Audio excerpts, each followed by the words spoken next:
शासनाच्या क्रीडा व युवक कल्याणच्या आयोजित स्वर्गीय खाशाबद्ध स्पर्धेत पुन्हा एकदा कोल्हापूरनी बाजी मारली आहे आणि ह्या स्पर्धेत कोल्हापूरनी 1-9 तर ग्रिको रोमन फ्री स्टाईल आणि आपल्या महिला गटात ह्या तिन्ही गटातही अशी हुकूमत आपली गाजवली आहे। चॅम्पियनशिप जिंकलेली आहे, काय आनंद आहे?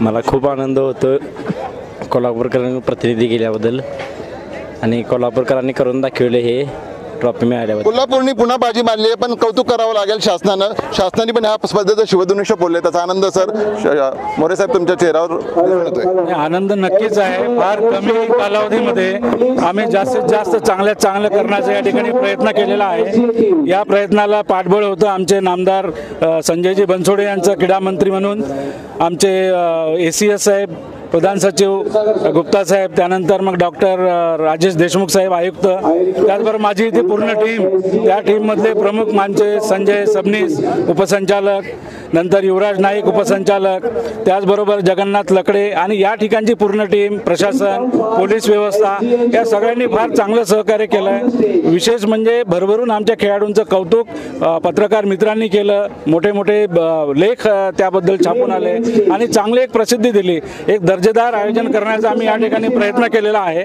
ही स्पर्धेला विशेष करून आर्थिक सहाय्य शासनाने यावर्षी पाठबळ दिलेलं आहे, त्यामुळे चांगल्या स्वरूपामध्ये भव्य दिव्य असं आयोजन या ठिकाणी करता आलं। खेळाडूंना जे पाहिजे त्या सगळ्या गोष्टी आम्ही देण्याचा या ठिकाणी प्रयत्न केलेला आहे आणि आज दालन उघडल्या गेलेलं आहे खेळाडूंसाठी। अनेकाविध योजना असतील, काय असतील, त्याचा उहापोह मी या ठिकाणी करणार नाही, प्रत्येक वेळी होत आहे, पण एक चांगलं दालन आहे। शासनसुद्धा सर्वपती सहकार्य करायला तयार आहे आणि गरज आहे त्या सगळ्या खेळाडूंनी, पालकांनी आणि क्रीडाप्रेमी नागरिकांनी यामध्ये जास्तीत जास्त इन्व्हॉल्व होऊन आपला महाराष्ट्र जो अग्रेसर आहे तो अग्रेसर होऊन पुन्हा अग्रेसर कसा होईल, ऑलिम्पिकमध्ये कसं पदक आपल्याला मिळेल यासाठी आपण सगळ्यांनी प्रयत्न करणं गरजेचं आहे। नंतर ऑलिम्पिक पदकाची भूक भागवण्यासाठी स्पर्धा घेतली होती, पण अवघ्या 4 दिवसात खाशाबद्ध स्पर्धा होणार की नाही, पण ते शिवधनुष्य पेलं, त्याबाबत सबनीस सर आपण काय म्हणाल? उदगीरमध्ये या स्पर्धेचं आयोजन अत्यंत चांगल्या वातावरणात संपन्न झालेलं आहे। या ठिकाणी 4 दिवसाचा कालावधी आम्हाला मिळालेला होता। 4 दिवसाच्या कालावधीमध्ये सगळ्या प्रकारचे दिवस रात्र सगळ्यांनी उदगीरकरांनी पूर्ण मेहनतीने आम्हाला साथ दिलेली आहे। मग ती स्पर्धेची प्रसिद्धी असो की प्रत्येक गोष्ट, त्या प्रत्येक गोष्टीमध्ये सहकार्य केलेलं आहे आणि महाराष्ट्र हा फक्त खेळण्यातच अग्रेसर नाही, एखाद्या आंतरराष्ट्रीय दर्जाच्या क्रीडा स्पर्धा आयोजनासारखं हे आयोजन झालेलं आहे।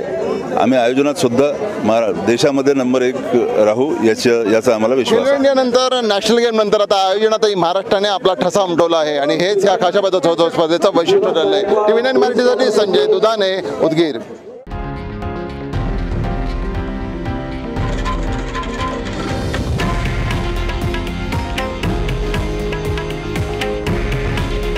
हे आहे देशातील नंबर 1 न्यूज नेटवर्क आणि आपण पाहत आहात TV9 मराठी।